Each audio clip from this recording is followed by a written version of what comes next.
गोविंद जय जय गोपाल जय जय।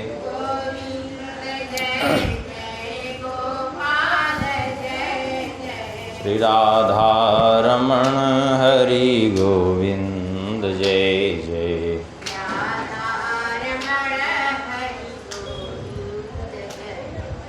श्री राम जय जय रघुवीर जय जय।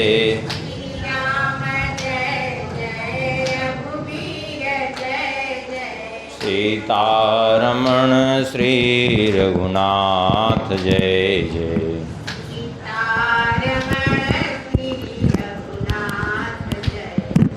श्री राम जय जय रघुवीर जय जय।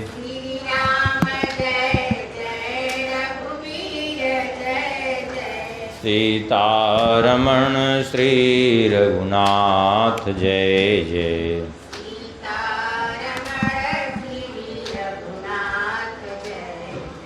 गोविंद जय जय गोपाल जय जय।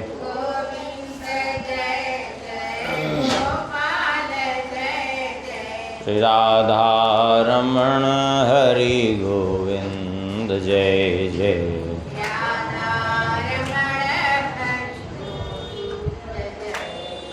श्री राधा रमण हरि गोविंद जय जय।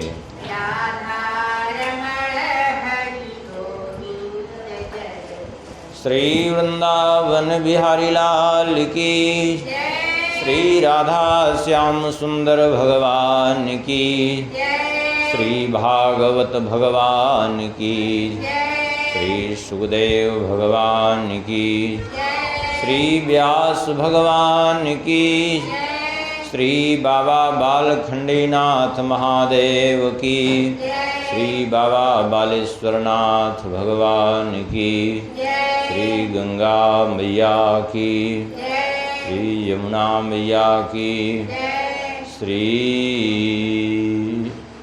भृगु क्षेत्र की, श्री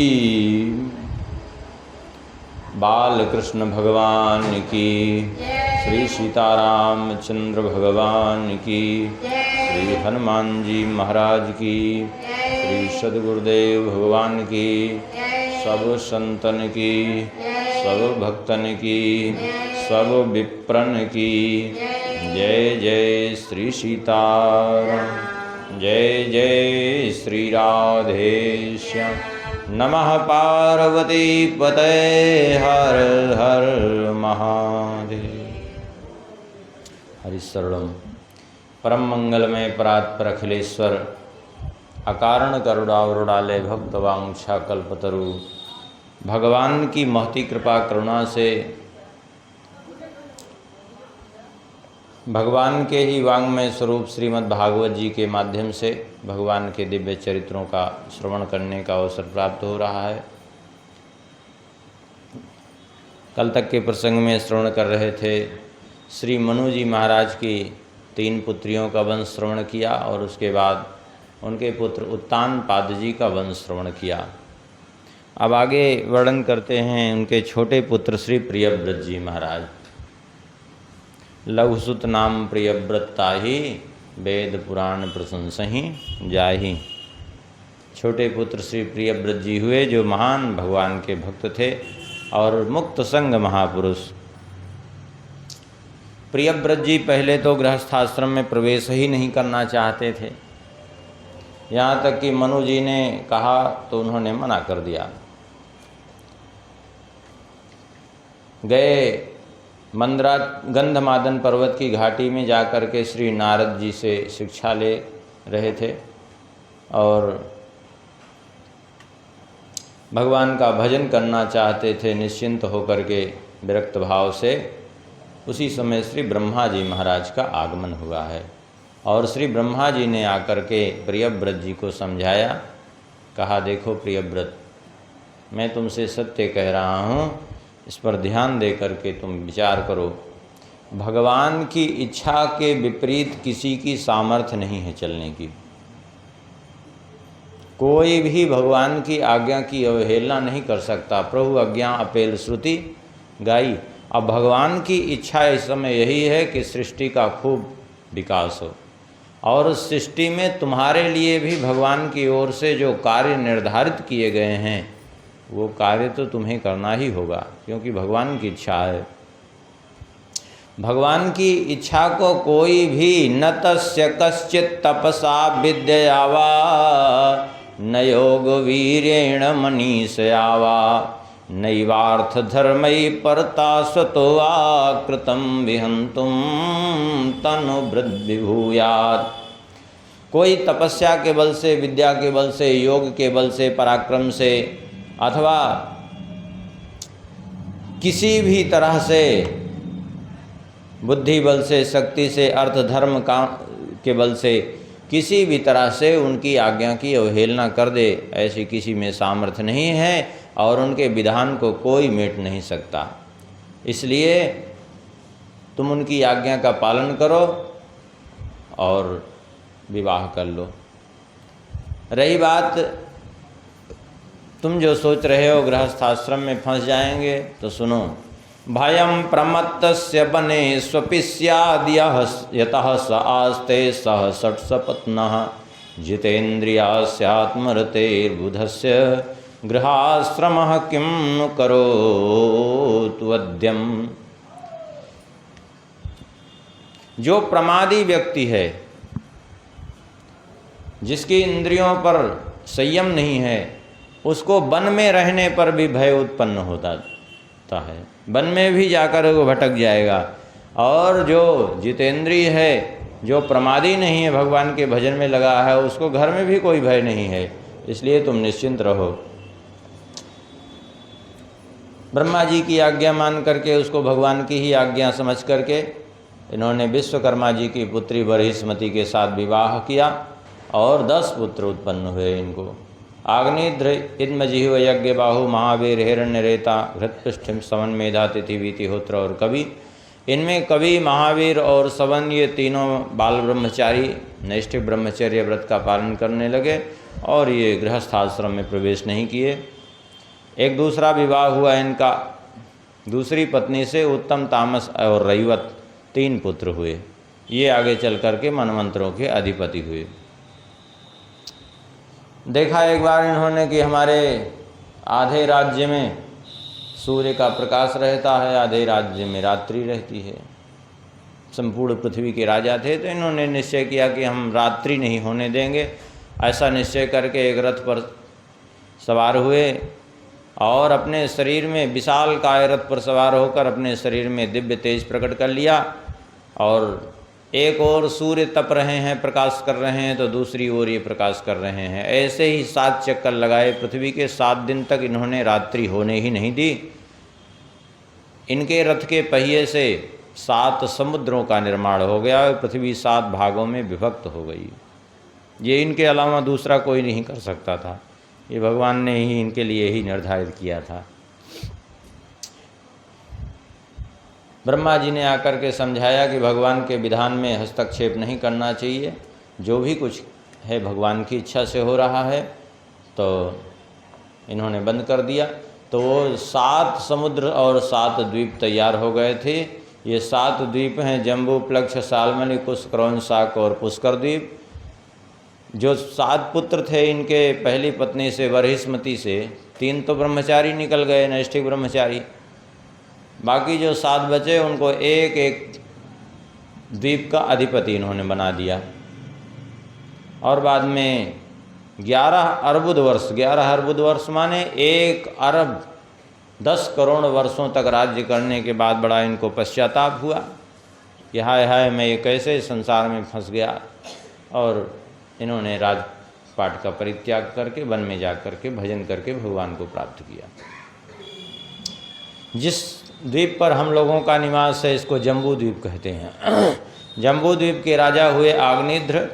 आग्निध्र जो है मंदराचल की घाटी में जाकर तप कर रहे थे, तो ब्रह्मा जी ने विप्रचित्ती नाम की अप्सरा को भेजा, पूर्वचित्ती नाम की अप्सरा को भेजा है। तो पूर्वचित्ती के साथ इनका विवाह हुआ और पूर्वचित्ती के द्वारा इनको 9 पुत्रों की प्राप्ति हुई। नाभि किम पुरुष हरिवर्ष इलावृत रम्यक हिरण्य में कुरभद्रासौर केतुमाल, ये 9 पुत्र हुए। बाद में इन्होंने जम्बू द्वीप के 10 खंड किए, 9 खंड 9 पुत्रों को बांट दिया और 1 खंड केवल जो है पर्वतों का क्षेत्र आ गया। इस प्रकार से इन्होंने इलावृत वर्ष पर्वतों के क्षेत्र में आ गया, बाकी 9 खंड को इन्होंने 9 भागों में विभक्त कर दिया। और इन के 9 पुत्रों का विवाह हुआ। ये मेरु की मेरु देवी प्रतिरूपा उग्रदष्टि लता रम्या श्यामा नारी भद्रा और देववीति नाम की 9 कन्याओं से इन 9 भाइयों का विवाह संपन्न हो गया। अग्निध्र के पुत्र हुए राजा नाभि। नाभि के कोई संतान नहीं थी, यज्ञ कर रहे थे। यज्ञ में इन्होंने ब्राह्मणों की बहुत सेवा की, इतने प्रसन्न ब्राह्मणों के इतने भक्त थे कि ब्राह्मणों की सेवा खूब किए, तो इनकी सेवा भावना को देखकर भगवान प्रसन्न हो गए और पुत्रेष्ट यज्ञ में भगवान प्रकट हो गए। जिन भगवान को पाने के लिए कितना परिश्रम करना पड़ता है, वे भगवान सहज में प्रसन्न होकर के प्रकट हो गए, क्योंकि इन्होंने ब्राह्मणों की सेवा की। तो भगवान के दर्शन करते ही ये तो मूर्छित हो गए, क्योंकि भगवान के दर्शन करने की एक स्थिति होती है। जब तक वो स्थिति नहीं आती तब तक कोई भगवान का दर्शन करना भी चाहे तो नहीं कर पाएगा। वही दशा इनके सामने हुई। भगवान प्रकट भी हो गए तो भी दर्शन ठीक से नहीं कर पाए, भगवान के उस स्वरूप को देखते ही मूर्छित हो गए। भगवान ने ब्राह्मणों से कहा कि आप लोगों बताइए क्या चाहिए। ब्राह्मणों ने कहा कि हम यही चाहते हैं आपसे कि उठते बैठते चलते फिरते ठोकर लगते गिरते किसी भी अवस्था में कोई भी आपका नाम ले, उसका आप कल्याण करें। भगवान ने कहा तथास्तु। आपके यजमान को क्या चाहिए? बोले यजमान तो आप ही के समान पुत्र चाहते हैं। भगवान ने कहा हमारे समान तो नहीं चाहते थे, लेकिन अब आप लोगों ने कह दिया तो हम आपकी वाणी मिथ्या नहीं कर सकते, लेकिन हमारे समान दूसरा कोई है नहीं, तो हम ही पुत्र बन करके आएंगे।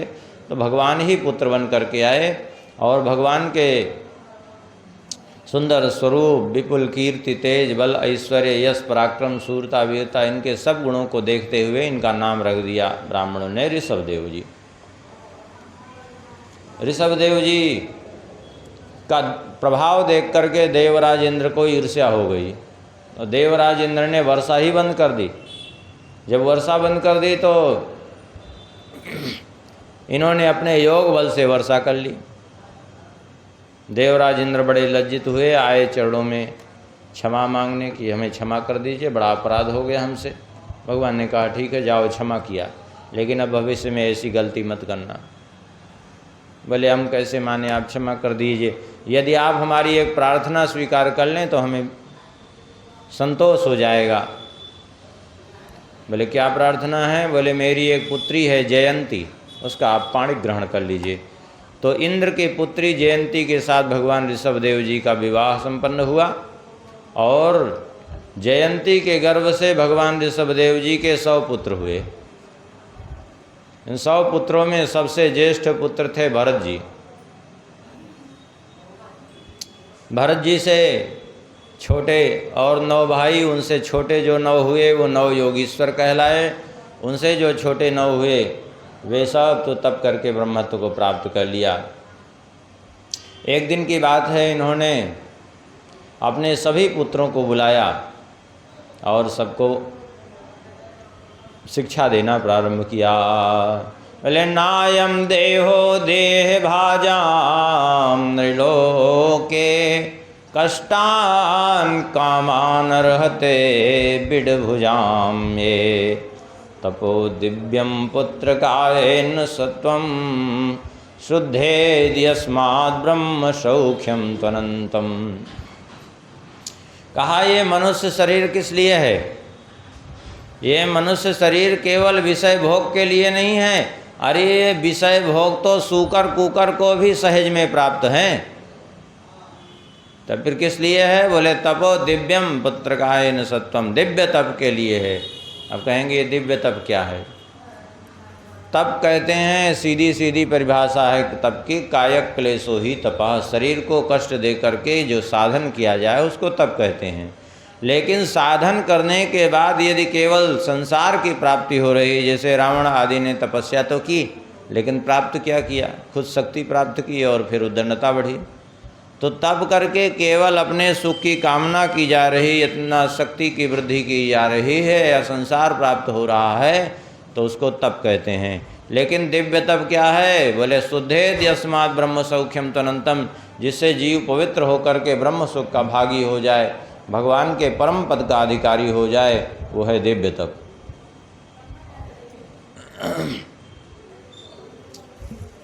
भगवान कहते हैं कि हे पुत्रों सुनो, महत् सेवां द्वार माहुर्विमुक्ते स्तमो द्वारम योषितां संगी संगम महांतस्ते समचित्ता प्रशांता विमन्यवासुदासाधो। दो द्वार हैं, अपनी इच्छा से जो द्वार चुनना हो मनुष्य चुन सकता है। दो द्वार कौन है, बोले एक द्वार है मुक्ति का द्वार और एक है नरक का द्वार। मुक्ति का द्वार क्या है, बोले महत् सेवां द्वार माहुर्विमुक्ते, महत् पुरुषों की सेवा ये मुक्ति का द्वार है। और नरक का द्वार क्या है, बोले स्त्री लंपट का संग, ये नरक का द्वार है। अब वो स्वयं निश्चित करे कि आखिर किसका संग करना है।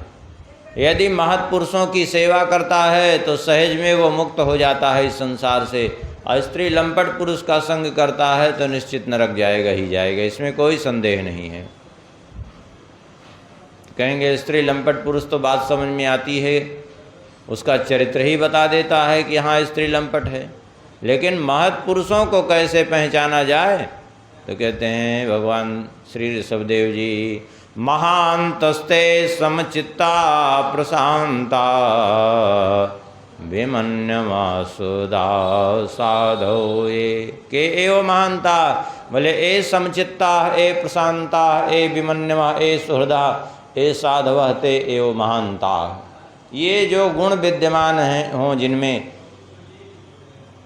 जो समचितदर्शी हों, जिनका मन शांत हो, अभिमान शून्य हो, क्रोध शून्य हो, जीव मात्र के हितैषी हों, साधु स्वभाव हों, वे ही महापुरुष हैं।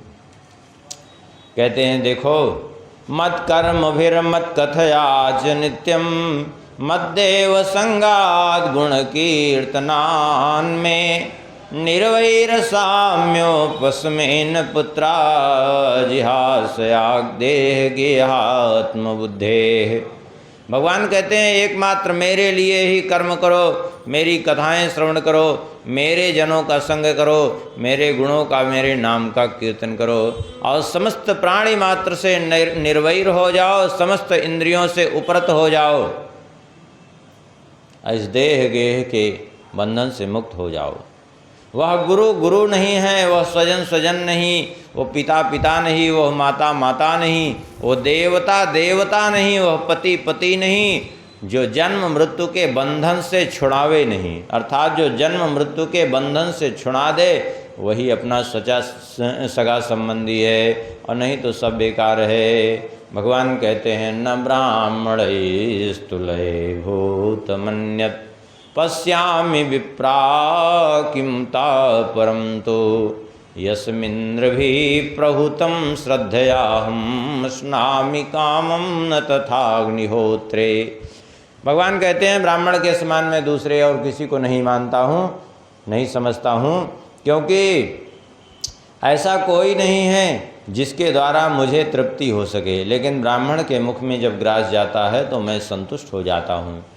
इसलिए ब्राह्मण की सेवा करे और भगवान का भजन करे, इससे मुझे बड़ी प्रसन्नता होती है। इस प्रकार से भगवान ने उपदेश दिया और अपने राजपद पर भरत जी को अभिषिक्त करके स्वयं संन्यास ले लिया भगवान ऋषभदेव जी ने।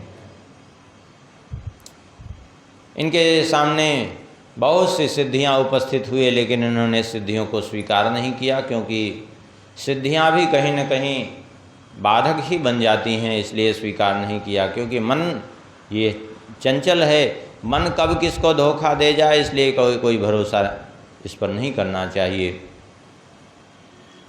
इस प्रकार से जो है लोग इनके सामने विघ्न भी उपस्थित करते। कोई जाके बैठे हैं आराम से भगवान के चिंतन में, कोई जाके थप्पड़ मार देता, कोई थूक देता, कोई गाली देता।